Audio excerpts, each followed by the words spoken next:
Royal Navy flagship, HMS Queen Elizabeth is likely to stand in for its sister ship during diplomatic visits and military exercises off the US coast after the HMS Prince of Wales broke down off the Isle of Wight. The £3 billion warship left from Portsmouth Naval Base on Saturday before an emerging mechanical issue occurred while off the southeast coast of the Isle of Wight. The departure of the NATO flagship had already been delayed from Friday because of a technical problem, but a decision was taken to sail anyway. Shortly after the 65,000-ton ship sailed on Saturday, a mechanical fault was discovered with the starboard shaft. The carrier limped back to Stokes Bay at Gosport on Monday, traveling at a rate of 4 knots, accompanied by tugs for the return journey to calmer waters. Navy divers have been inspecting the ship and found that a coupling on the propeller shaft had failed. The shaft is a combination of steel poles joined together with a shaft coupling, one of which has failed. It is understood this was caused by a mechanical failure, not because of a failure to keep the coupling greased.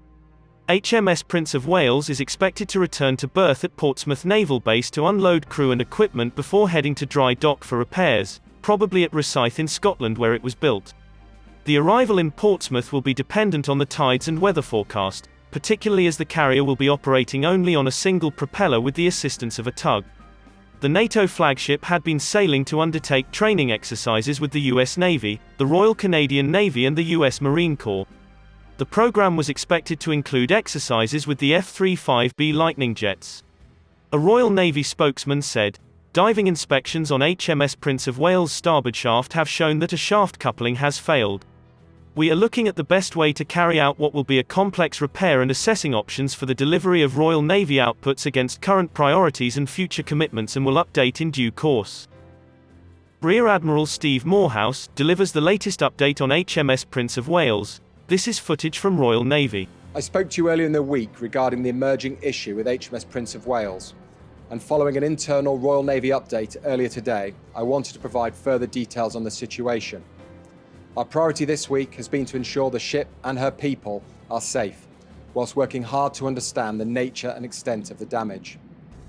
While we do not routinely comment on the material state of our warships, there has been some speculation, and it is important for me to clear that up.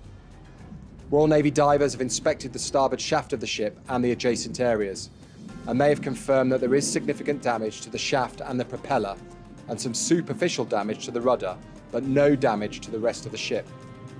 Our initial assessment has shown that a coupling which joins the final 2 sections of the shaft has failed. Now, this is an extremely unusual fault, and we continue to pursue all repair options. We're working to stabilise the shaft section and the propeller, after which the ship will return to Portsmouth. The ship will then probably need to enter a dry dock, as this will be the safest and quickest way to effect the repairs. The good news is that our other aircraft carrier, HMS Queen Elizabeth, will depart Portsmouth next week to undertake elements of Prince of Wales' programme in the United States. She'll then return to Europe to continue our autumn programme of exercises and operations.